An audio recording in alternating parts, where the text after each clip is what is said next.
नमस्कार दोस्तों, हमारे एसएससी के यूट्यूब चैनल पर वेलकम है आपका। आज की हमारी क्लास, जैसा कि सब्जेक्ट वर्ब एग्रीमेंट की सीरीज चल रही है, उसी में आज मैं एक इम्पॉर्टेंट रूल आपसे डिस्कस करने वाला हूँ। जो रूल है बेसिकली वो सीजीएल के एग्जाम में मैक्सिमम पूछा जाता है, तो उसके कुछ एग्जाम्पल्स और उस रूल की अच्छे से एक्सप्लेनेशन। आमतौर पर हम लोग जो है उसको जब एग्जाम में करते हैं तो गलत करते हैं। बेसिकली आप उसको अच्छे से समझेंगे तो आई थिंक आप उसको गलत नहीं करके आएंगे। ठीक है, देखते हैं क्या कह रहे हैं। देखिए, बहुत ज्यादा जो है ना वो इम्पॉर्टेंट है। क्या कह रहा है रूल? अगर मान लीजिए कोई भी सब्जेक्ट दिया गया हो, ओके, फिर उसके बाद एज इफ या एज दाउ, ये दो वर्ड हैं, अगर ये दिए गए हो इनमें से कोई भी हो, या तो एज इफ हो या एज दाउ हो, और फिर अगर इसके बाद कोई सब्जेक्ट आता है तो जो वर्ब है वो हमेशा याद रखना, हम प्लूरल यूज करेंगे। इस प्लूरल वर्ब में सिर्फ और सिर्फ वर का ही यूज होगा, आर का यूज नहीं होगा। हैज का यूज, सॉरी, प्लूरल में हैव का यूज, आर का यूज नहीं होंगे यूज। ओके, सिर्फ और सिर्फ वर का यूज होगा। ऐसा क्यों होता है उसके पीछे का रीजन समझिए। एज इफ और एज दाउ जो दो वर्ड हैं, ये दोनों वर्ड एक इमेजिनेशन को डिनोट करते हैं, एक हाइपोथेटिकल कंडीशन को डिनोट करते हैं।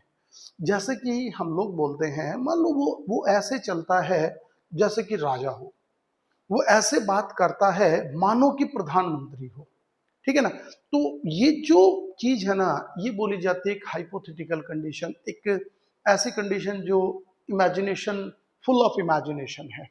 ओके, तो एज इफ और एज दाउ इसको बोलेंगे जैसे कि, मानो कि, जैसे कि।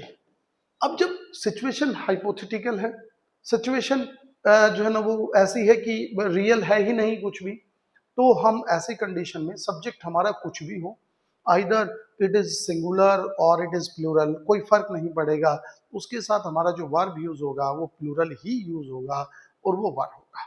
ठीक है, अब देखिए एग्जांपल करते हैं।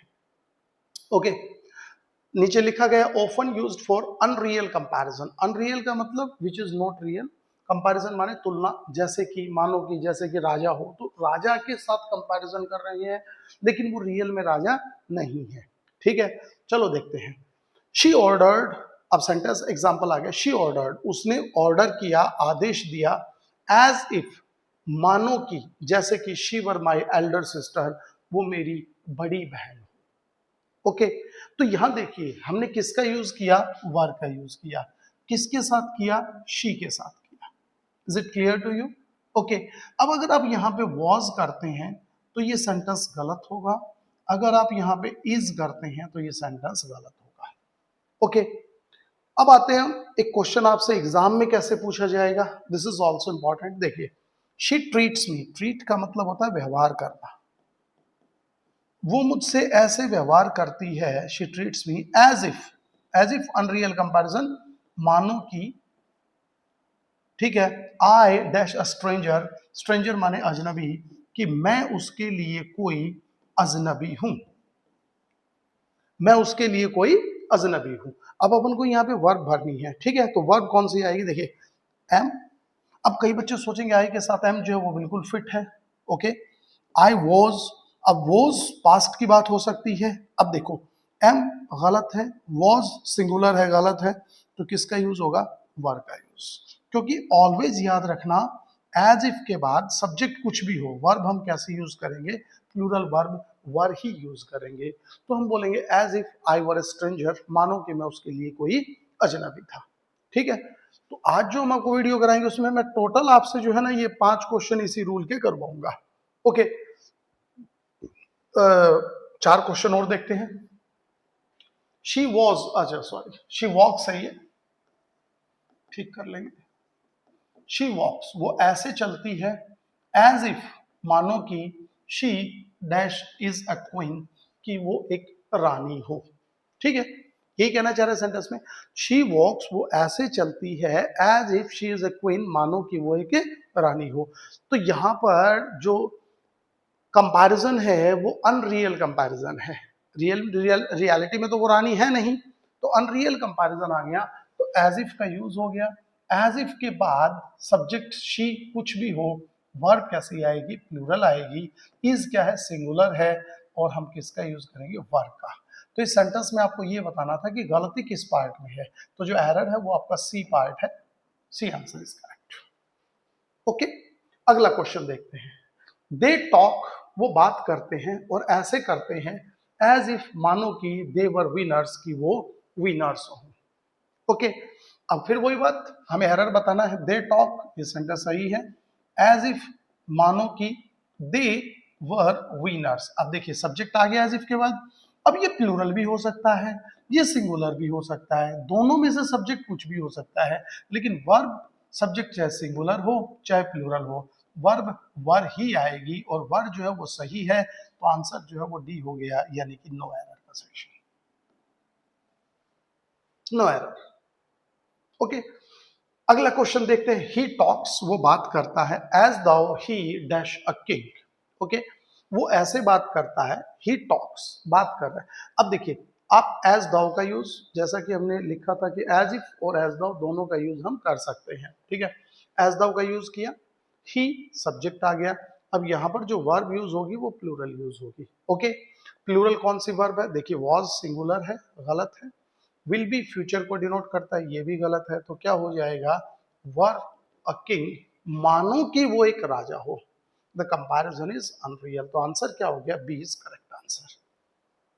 ये क्वेश्चन अलग अलग लिखने के पीछे का पर्पस है कि आप एग्जाम के लिए प्रिपेयर रहें, कि जो ग्रामर है वो अलग अलग तरीके से पूछी जाती है, ठीक है ना, ध्यान रखना है। चलिए अगला, दे शाउटेड, वो चिल्लाए, कैसे चिल्लाए, शाउट का मतलब चिल्लाना, ठीक है।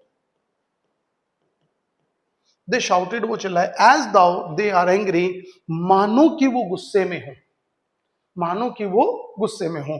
तो देखिए फिर वही बात, एज दाउ आ गया, ठीक है, सब्जेक्ट कुछ भी हो। आपको एग्जाम में जब ये क्वेश्चन करना है तो फिर वही चीज याद रखनी, एज इफ और एज दाउ जैसे ही सेंटेंस में आपको दिखे, आपको ये चीज एक बार तुरंत चेक करनी है कि जो वर्ब यूज होगी वो कैसे यूज होगी। तो प्लूरल यूज हो रही है, तो दे आर की जगह क्या यूज हो जाएगा, दे वर एंग्री, तो आंसर जो है वो सी इज करेक्ट आंसर, ठीक है। आई होप आपको ये रूल जो है बहुत अच्छे से समझ में आया होगा, ठीक है ना। चलिए अगला जो रूल है उसको देखते हैं हम लोग, क्या कह रहा है वो समझो। एक बड़ा अच्छा जो है ना वो इंपॉर्टेंट रूल है ये भी। क्या कहता है, सब्जेक्ट प्लस में प्रपोजिशन, बिल्कुल सेम सब्जेक्ट आ गया, बिल्कुल both subjects and verb will be singular. क्या कहना चाहता है वो समझिए, जब भी दो एक जैसे सब्जेक्ट, ये एक सब्जेक्ट हो गया, ये एक सब्जेक्ट हो गया, जब भी दो सेम एक जैसे सब्जेक्ट, एक जैसे नाउन कुछ भी बोल देते हैं, अगर किसी प्रपोजिशन से जोड़े जाते हैं, किससे जोड़े जाते हैं, प्रपोजिशन से। प्रपोजिशन आमतौर पर आफ्टर है, ठीक है, यहाँ पर बाय भी हो सकता है, यहाँ पर टू भी हो सकता है, और यहाँ पर फ्रॉम भी हो सकता है, इन जनरल यही होते हैं। ये क्या कहना चाह रहा है, जब दो एक जैसे सब्जेक्ट किसी प्रपोजिशन से जोड़े जाते हैं तो वर्ब जो है वो सिंगुलर यूज होगा, और ये दोनों सब्जेक्ट भी सिंगुलर यूज होंगे। अगर इन सब्जेक्ट को हम प्लूरल करते हैं तो हमारा क्वेश्चन गलत हो जाएगा। आप टाउन बोल रहे हैं ये ठीक है, लेकिन जैसे ही आपने टाउन्स बोला तो ये आपका गलत है, यहाँ टाउन्स बोला ये भी गलत है, और यहाँ वॉज की जगह अगर आपने वर किया तो ये भी गलत है। ओके, सीजीएल के एग्जाम में मोस्ट इंपॉर्टेंट है ये क्वेश्चन, आपसे पूछा जाएगा, ठीक है। देखते हैं, man after man was coming to visit the art gallery. अब आफ्टर का मतलब यहाँ पर क्या है, आफ्टर का मतलब यहाँ पर है कि एक आदमी के बाद दूसरा, एक के बाद एक, आमतौर पर हम बोलते हैं ना एक के बाद एक के बाद एक आदमी आर्ट गैलरी को विजिट करने के लिए आ रहा था। ओके, तो ऐसी कंडीशन में देखो आपने हिंदी में भी बोला एक के बाद एक के बाद एक, तो एक जो है वो सिंगुलर यूज कर रहे हैं, है कि नहीं ऐसा, लड़के के बाद लड़का, बच्चे के बाद बच्चा आ रहा है, स्टूडेंट के बाद स्टूडेंट आ रहा है, तो देखो कहीं ना कहीं ये सारे वर्ड सिंगुलर फॉर्म को डिनोट कर रहे हैं। ओके, तो सिंगुलर को डिनोट कर रहे हैं, तो बेसिकली जो थीम है वही यही है। तो अब इसमें क्या समझना है वो देखेंगे आप जरा, मैन आफ्टर मैन, हमारा सेंटेंस शुरू हो गया। वॉज कमिंग, अब बच्चे आमतौर पर अगर मान लीजिए इसको आप नहीं पढ़ के जाएंगे तो आप क्या करेंगे कि जब मैन तो प्लूरल है कि नहीं, ये देखिए MEN है ना, तो वर्ब प्लूरल आएगी, तो बच्चे क्या करते हैं, स्टूडेंट्स क्या करते हैं, वॉज की जगह वर का यूज करता है, जो कि आमतौर पर गलत है। ठीक है, तो अब यहां पर क्या होगा, देखिए ये वर्ब तो सिंगुलर सही है, ये देखो ये लिखा गया सिंगुलर सही है, लेकिन क्या ये सही है, आफ्टर प्रपोजिशन हो गई, बिल्कुल सही है। जो दो सब्जेक्ट जब किसी प्रपोजिशन से जोड़े जाएं सेम होने चाहिए, अलग अलग नहीं, सेम। ओके, तो दोनों सिंगुलर फॉर्म में यूज होंगे, तो MEN की जगह किसका यूज हो जाएगा, MAN, और यहां भी क्या हो जाएगा, MAN। बेशक दो जगह हो, आंसर क्या हो गया, a part is wrong, error point out हो गया। SSC में पूछा जाने वाला मोस्ट कॉमन क्वेश्चन, आप समझ लीजिएगा कभी भी एग्जाम में आ सकता है। ठीक है, अगला क्वेश्चन देखते हैं।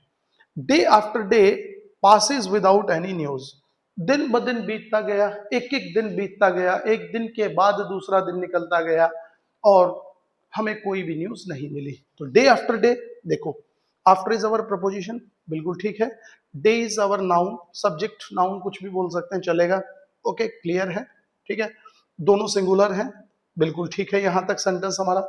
सेंटेंस में एरर पॉइंट आउट करिए, पासिस, पासिस का मतलब होता है गुजर जाना या गुजरते हैं, ठीक है, गुजरना, बीतना, दोनों सही हैं।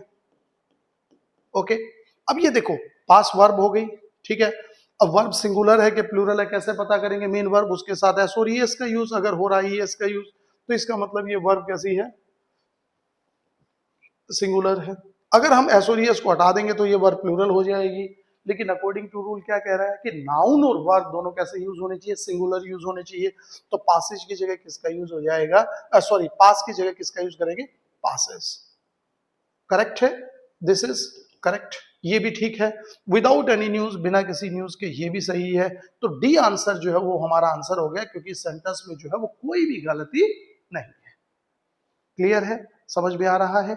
फिर भी आपको ऐसा फील होता हो कि सर कोई पॉइंट ऐसा समझ में नहीं है, तो कमेंट कर दिया करो, मैं तुरंत आपके आंसर देने के लिए रेडी हूं। ठीक है, चलो अगला क्वेश्चन देखते हैं। Are after are, okay, were spent waiting, इंतजार करते करते हमने कई घंटे बिता दिए, ठीक है, एक घंटे के बाद फिर एक घंटा और, एक घंटा और। सेंटेंस में यही कहना चाह रहा है, आपको सेंटेंस की हिंदी समझनी है, सेंटेंस के थीम पर मत जाइए, ठीक है ना। क्या कह रहा है देखो, आर क्लियर, आर क्लियर, दो सब्जेक्ट, ठीक है, आफ्टर से जोड़ दिए, बिल्कुल जोड़ दिए, तो दोनों सिंगुलर होंगे, बिल्कुल सिंगुलर हैं। वर्ब कैसे यूज होगी my dear students, singular. Verb कैसा है, प्लूरल। सिंगुलर क्या होगा, वॉज। स्पेंट का मतलब बिता दिए गए, पैसिव वॉइस बन गया ये। स्पेंड जो है वो फर्स्ट फॉर्म है और इसकी थर्ड फॉर्म जो है वो स्पेंट, सेकंड और थर्ड फॉर्म स्पेंट होती है।